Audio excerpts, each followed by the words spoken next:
महाराष्ट्र में विधानसभा चुनाव और नांदेड़ लोकसभा सीट पर उपचुनाव से पहले ही बीजेपी को बड़ा झटका लगा है। पूर्व सीएम अशोक चौहान के बहनोई और पूर्व सांसद भास्कर राव पाटिल और उनकी बहन डॉक्टर मीनल पाटिल और पूर्व विधायक ओम प्रकाश पोकरना ने कांग्रेस का दामन थाम लिया है। वहीं राज्य में कांग्रेस अध्यक्ष नाना पटोले ने कहा कि भास्कर राव बिना किसी पद के लालच के ही कांग्रेस में शामिल हुए हैं। इस तरह के जमीनी कार्यकर्ता के स्वागत में उन्हें खुशी हो रही है। बता दें कि नांदेड़ लोकसभा सीट पर कांग्रेस के सांसद रहे वसंत चौहान के निधन के बाद उपचुनाव होने हैं। नाना पटोले ने कहा कि नांदेड़ में संगठन लगातार मजबूत हो रहा है। कांग्रेस से निकलकर बीजेपी में शामिल होने के बाद कांग्रेस अशोक चौहान पर हमलावर नहीं हुई थी। सूत्रों का कहना है कि कांग्रेस ने अशोक चौहान को जवाब देने के लिए यह तरीका निकाला है। ऐसे में कांग्रेस में परिवार में ही सेंध लगा दी है। मीनल पाटिल ने लोकसभा चुनाव के दौरान बीजेपी से टिकट मांगा था। हालांकि बीजेपी ने पूर्व सांसद प्रताप पाटिल को ही टिकट दिया था।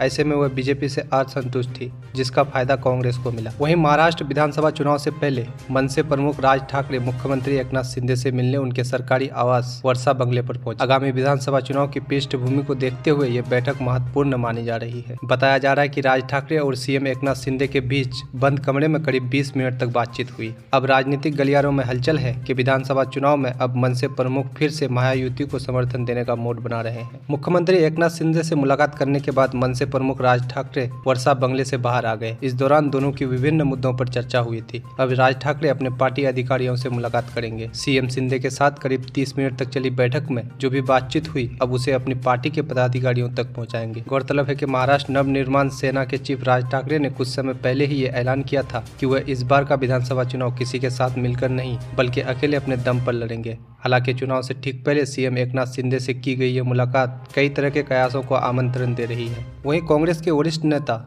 हुसैन दलवाई की एक मांग महाविकास अघाड़ी की मुश्किलें बढ़ा सकती है। दरअसल दलवाई ने मुसलमानों के लिए 24 सीटों की मांग की है। हुसैन दलवाई लोकसभा और राज्यसभा के सदस्य रह चुके हैं। उनका कहना है कि मुसलमानों को उचित प्रतिनिधित्व मिलना चाहिए और इसके लिए उन्होंने 24 सीटों की मांग की है। उधर दिल्ली के मुख्यमंत्री आतिशी ने सीएम पद की कमान संभाल ली है। सीएम आतिशी आज पहली बार दिल्ली सचिवालय पहुंची, लेकिन वो दिल्ली के पूर्व सीएम और पार्टी के संयोजक अरविंद केजरीवाल की कुर्सी पर नहीं बैठी। सीएम आतिशी सचिवालय अपनी एक कुर्सी लेकर पहुंची। उन्होंने कहा कि जब तक केजरीवाल फिर से चुनाव जीतकर सीएम नहीं बन जाते तब तक सीएम की कुर्सी यही रहेगी। आतिशी ने कहा, पिछले 2 साल से बीजेपी ने अरविंद केजरीवाल पर कीचड़ उछालने में कोई कसर नहीं छोड़ी। 6 महीने के लिए उन्हें जेल में डाला। कोर्ट ने भी कहा कि अरविंद केजरीवाल को एजेंसी ने दुर्भावना से गिरफ्तार किया। आतिशी ने आगे कहा कि यह कुर्सी अरविंद केजरीवाल जी की है। मुझे भरोसा है कि फरवरी में होने वाले चुनाव में दिल्ली की जनता अरविंद केजरीवाल जी को जिताकर फिर से मुख्यमंत्री बनाएंगे। तब तक अरविंद केजरीवाल जी की ये कुर्सी यहीं रहेगी। आतिशी ने आगे कहा कि अपने भरोसे के साथ, विश्वास के साथ हम एक बार फिर से अरविंद केजरीवाल जी को इस कुर्सी पर बैठाएंगे और तब तक ये कुर्सी इसी कमरे में रहेगी।